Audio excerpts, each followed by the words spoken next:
Guys, let's start off with Group A, let's start off with Group B. Let's look at the Ghana group. Let's focus on the Ghana group rather. We'll get to Group A in a second. This is the group that Ghana has.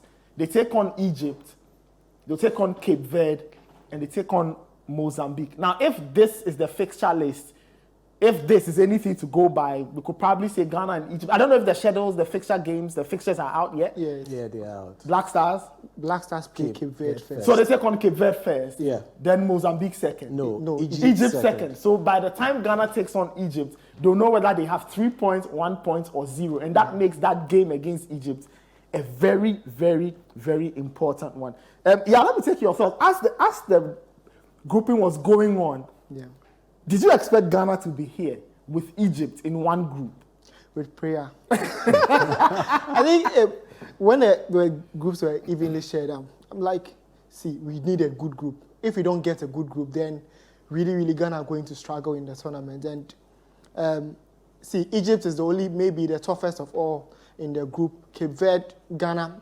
Obviously, every Ghanaian expects the Black Stars to walk over Cape Verde and Mozambique, but it's not going to be easy given the fact that our last African Cup of Nations, countries like Comoros gave us a very tough run. And and also when you look at the building process of the Black Stars over the period, it has not been convincing, even against the smaller African ties, I should put in context. So if the Black Stars are going to go into the tournament and be losing against Cape Verde, then we have no business doing in Ivory Coast. But regardless, I think we have built over the period, maybe not so progressive as every Ghanaian will want, but the structure is there.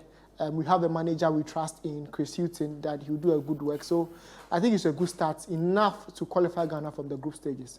Edmond, Chris Hughton has commented, he says, Egypt he's familiar with. These other teams, Cape Verde and Mozambique, he's not too sure of what they bring. So between now and the competition, he'll have to watch games and get more info.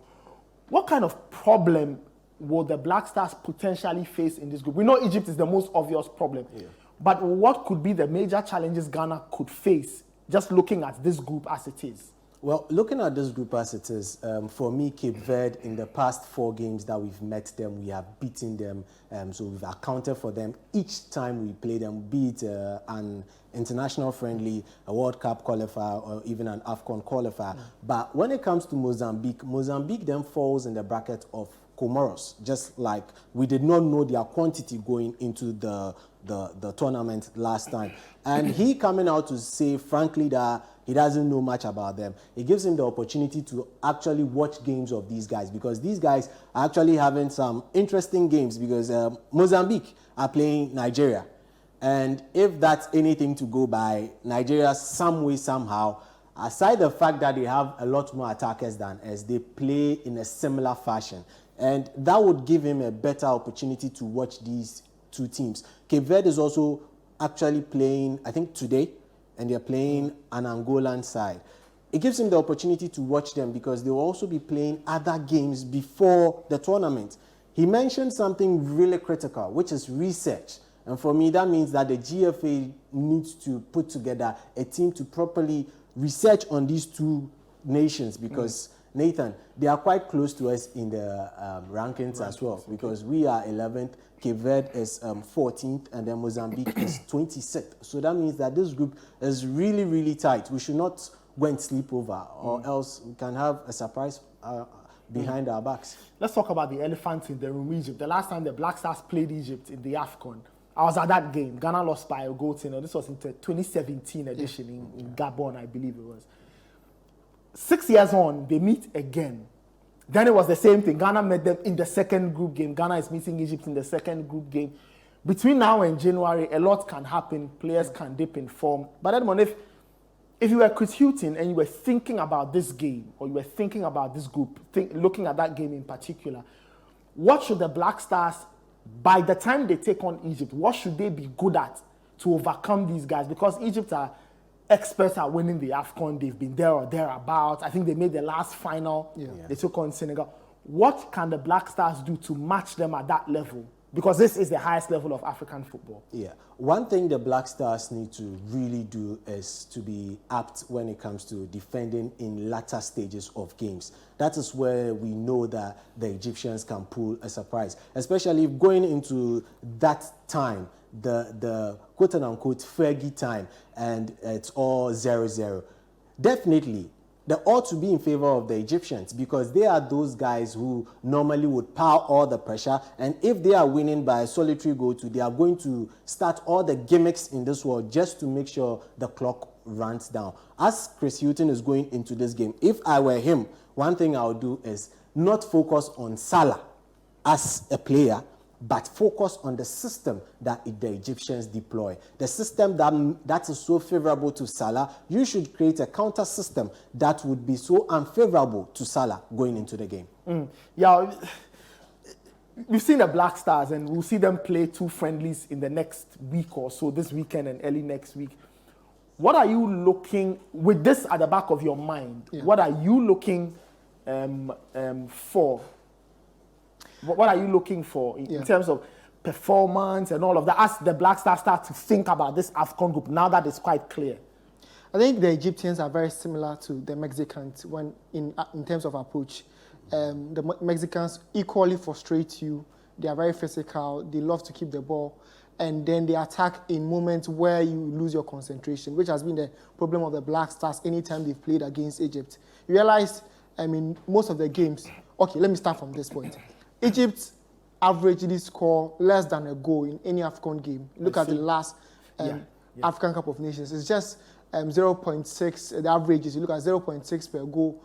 So they are not typically your team that will want to score. But again, they've changed from the system that they used in the last African Cup of Nations, moving away from the manager who took them to the finals of the competition. So equally, I'm going to see a very different Egyptian side. But however, look at the games and their numbers is no more than 2. Which is 1.96 thereabouts. So we are looking at an Egypt team that have moved from the last time they were at 0.6 to maybe a progression 1.9796.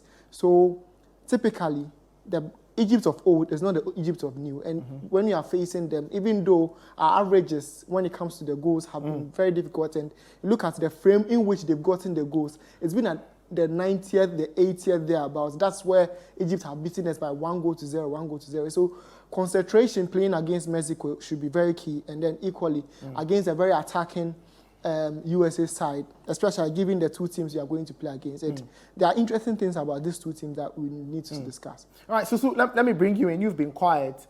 I don't know your thoughts on this group, but initial thoughts, when this group was put together, were you concerned that the Egyptians were back to take on Ghana? That's question 1. And question 2, how can Ghana navigate its way out of this group, knowing that the Black Stars have been struggling to score goals, they've been struggling to break teams down, and the Egyptians, to be brutally honest, are a level or 2 above the Black Stars currently? I disagree with you on the last part. I don't think player for player there's anything we should fear. I think if we are not able to perform, and I think based on all we've seen from the Black Stars in the last few games, right now it's a coaching issue if you are not playing well enough, simply put. Because when I look at our players and I look at their level of performance in European leagues, I'm looking at their level of performance for their clubs. These are players who are world class. They are performing at the highest level. We have Thomas Partey, we have Salis, 2 of them in the same Champions League group, mind you. We have Mohamed Kudus starring for West Ham. Osman Bukhari, we've seen him in the Champions League. He scored against Man City. The next game, I think he scored and assisted for Red Star Belgrade. Yep, he did. So our players are making an impact in Europe. They are playing very well. We have Naki Williams scoring a decent amount in La Liga. So we have Alexander Jiku looking great for Fenerbahce. Like, I can go on and on about our players and how well they are performing. So for me, at this point, we should be able to beat every team in Africa, player for player. We should be able to compete. And we have to be the best to win the competition anyway. So for me, Egypt being there is not an issue. And like Yao said, if we can't beat Cape Verde, we have no business going anywhere at the AFCON. So if we don't win our first game, we don't beat Mozambique. If we draw against Egypt, we can say, okay, we drew. But if we have to win those other 2 games, go to the next round and play better football and get the results. Because I have to be honest, I think after the first few games we watched with Chris Hughton, the team looks disjointed. The attacking setup is not as fluid as it could be. and the defense is not even compact. Like, what was the last game we played? Was it against Central African Republic? Yes, it was Central African Republic. Yeah.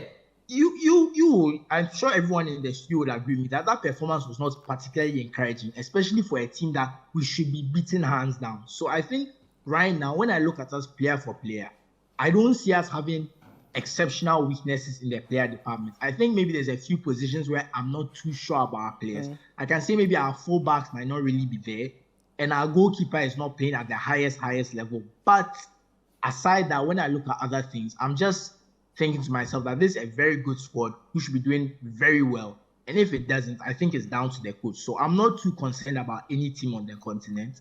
I'm more concerned about whether our coach can get us to perform to the level we need to perform. Just final thoughts on this, and I take final thoughts from the guys in studio. You've seen the group. Where does Ghana finish? Position 1 or 2? I would say based on what I've seen from Chris Hughton, we'll probably finish 2. But when I look at our players, I think we can be position 1. I don't see any reason why we can't top this group. Okay. So I think, it's up to Chris Hughton to kind of get the team playing the football we want to see them playing and get them playing at the highest level. Okay, all right. Guys, where do we finish? Choose. I would love if the Black Stars finished third, escaped all the big teams. But one of the Black Stars to finish third in this group. If we finish third and we play maybe not Nigeria or not Ivory Coast team, then it means we have beat the other guys from the Group A, but equally. But one key thing to know in the last African Cup of Nations or the last 2 editions of the African Cup of Nations is Egypt have won or gone to the finals via their goalkeepers, and it's quite simple. Via their goalkeepers. Goalkeepers. Interesting. The defense and the goalkeepers has been the key for the Egyptian national team, or even the Senegal national team. Okay, Edmond. Can I cut something? So just a second, Edmond. Well, for me, we should be dreaming of the top spot. That means finding a way to beat Egypt, so that if we fall short, we'll be second. I disagree with you. We need to mix it up with the big boys. So we need to play the likes of Nigeria or Cote d'Ivoire. Whoever qualifies first or second, we need to mix it up with the big boys. It's about time we start mixing up with the big boys and climbing up the ranks and getting out of pot 2. Okay. See, for me, it's about being strategic.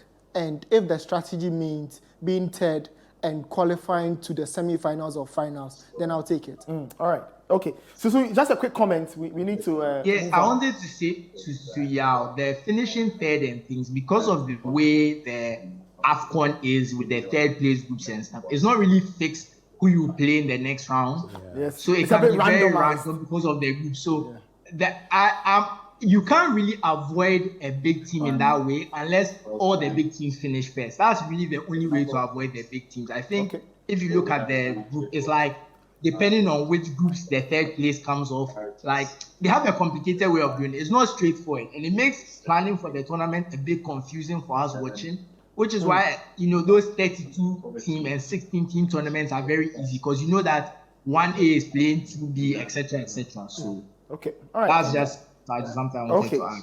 All right, guys. Thank you so much.